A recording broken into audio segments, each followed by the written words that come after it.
My presentation will be focusing on crime in the UK. To look further into this topic of crime, we first need to establish what does crime really mean. According to Lexico Dictionary, an action or omission which constitutes an offence and is punishable by the law. With UK not having the worst crime rate ever, there are certain areas, according to the Office of National Statistics, regarding this year's crime rate. So let's take a look at these figures. So, for the first one is computer misuse. This shows that there's not been much of a change within this offence. The second one is criminal damage and arson. This also shows that there's been no change within this area of crime. But for criminal damage and arson, there has been things that we should note as well. There's been a 3% decrease in the offences of this crime. The three areas of crime that we can see here are domestic violence, which shows that there hasn't been much change, but police figures don't provide a reliable measure for the current trend. The two offences that are on this page are public order offences. This can show that the police recorded a public order offences increased by 9%, which they've noted down to be due to the fact that incidents that have been recorded within this area of crime was before part of the antisocial behaviour incident, but it's also possible that the genuine increase in public disorder may also be contributed to the rise of this criminal offence. The next one that also shows a high increase is robbery, which on this page, the criminal offence that is talked about is sexual offences. It suggests that there has been no change in the proportion of adults who experience sexual assault within the year ending within this year from March compared to last year. But overall, there has been a rise in sexual assault estimated by the survey over the past 5 years, with the latest estimate returning to levels similar to those around a decade ago. However, this page shows the statistics for theft offences, which can be split into various different sections. So vehicle offences recorded by the police has shown an increase, which was mainly the result of increases in theft or unauthorised taking of a motor vehicle. There has, however, been a decrease in burglary offences recorded by the police, which is mainly decreased in residential burglaries. However, there has been a 10% increase in theft from a person, so in real life offences, so pickpocketing would fall into this category. However, last but not least, violence and weapons offences. There doesn't seem to be any change within this, but there has been an increased involvement, increased recording of offensive involving knife or sharp instruments by 7%. This excludes Greater Manchester, as the rate of increase has fallen from 14% in the year ending 2018. But police have also recorded a 4% increase involving firearms, in the way that people were stealing things as well. So less residential thefts, more one-on-one thefts that people were committing. So to sum it up, there has been an increase in certain areas, but majority overall, not much has changed within the crime rate for this year. To really grasp the concept of crime, we should look at the stakeholders. Before we can do that, we need to know what a stakeholder is. A stakeholder is a party that has an interest in a company and can either affect or be affected by their business. The primary stakeholders in a typical corporation are its investors, employees, customers, and suppliers. However, the modern theory of the idea goes beyond this original notion to include additional stakeholders such as a community, government, or trade association. So let's find out who I think the stakeholders are for crime just in the UK. So let's talk about the first stakeholder and what they really have to gain from crime. Well, for starters, they've gained a great story for their newspapers, for their news channel, which for them is great. They have something to talk about. They are able to engage with their readers. They're able to draw new readers in to buy their newspapers, especially within Daily Mirror and Daily Mail's case, as they're both two newspapers that you pay for, which is very evident as crime is the topic that is taking over both their front covers, whereas the Metro, as it is a free newspaper that is given on buses, crime is just one of the topics that are mentioned within the cover. How has the issue been handled by these people? Well, let's just say there is a clear difference within the way it's been talked about.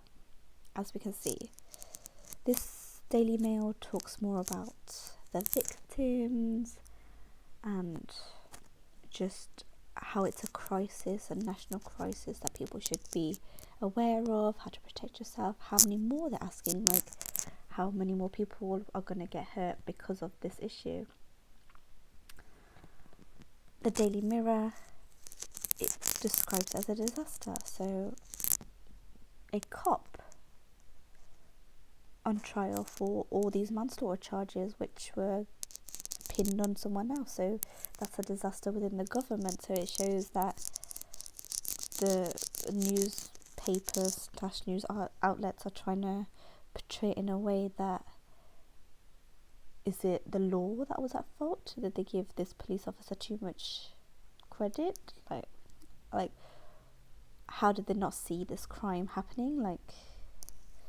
Whereas the Metro shows knife crime and cops in the dark ages, so there's a lot of knife crime still, linking back to the statistics, so knife crime is on the rise again.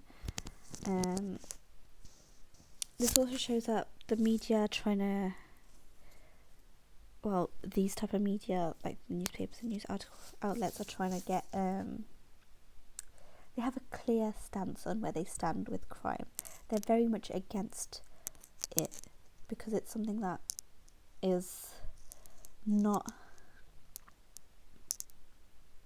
it does not fall in line with current laws and legislations that the UK have, and a lot of people are getting hurt by it. Families are getting torn apart by this issue, which shows that they're trying to play it down, keep people safe. They're trying to make people aware. They're giving the facts, which shows that the newspapers and news outlets are trying to handle crime in a way that their audiences, their readers, are able to know what is going on in their country, become more aware of what's around them.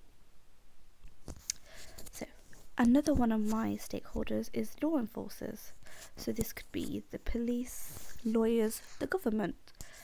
I feel that these people, these individuals, are all stakeholders to crime, as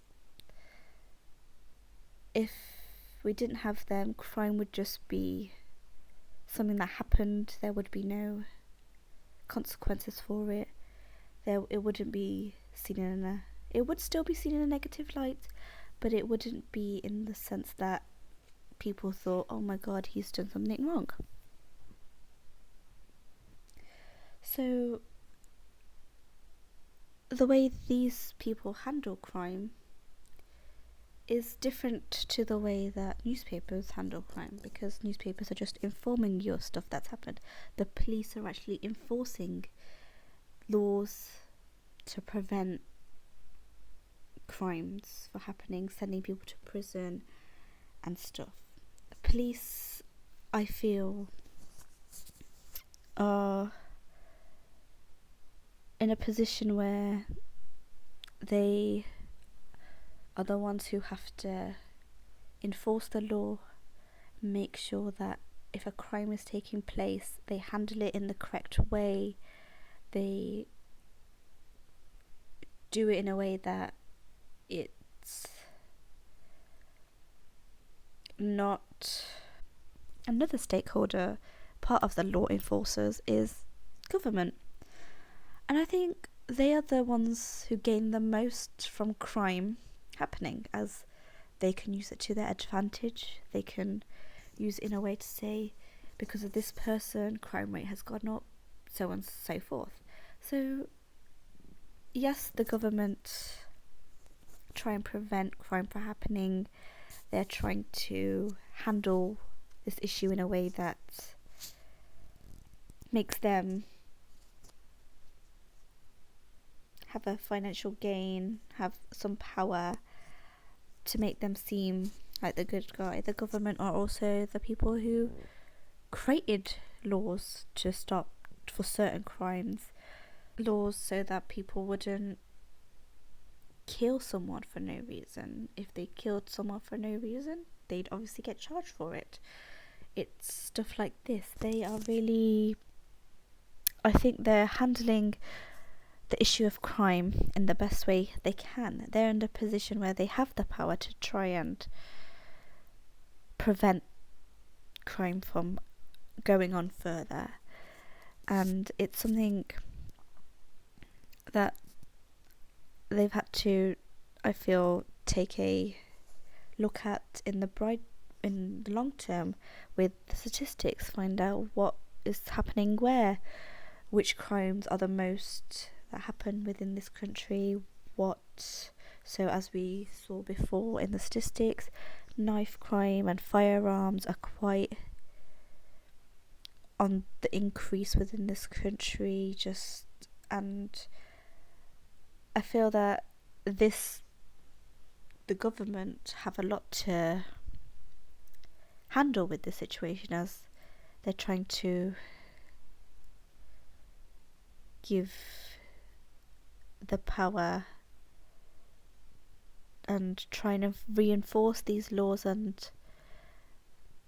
but when they should try and prevent stuff like this happening, which can lead on to my next point.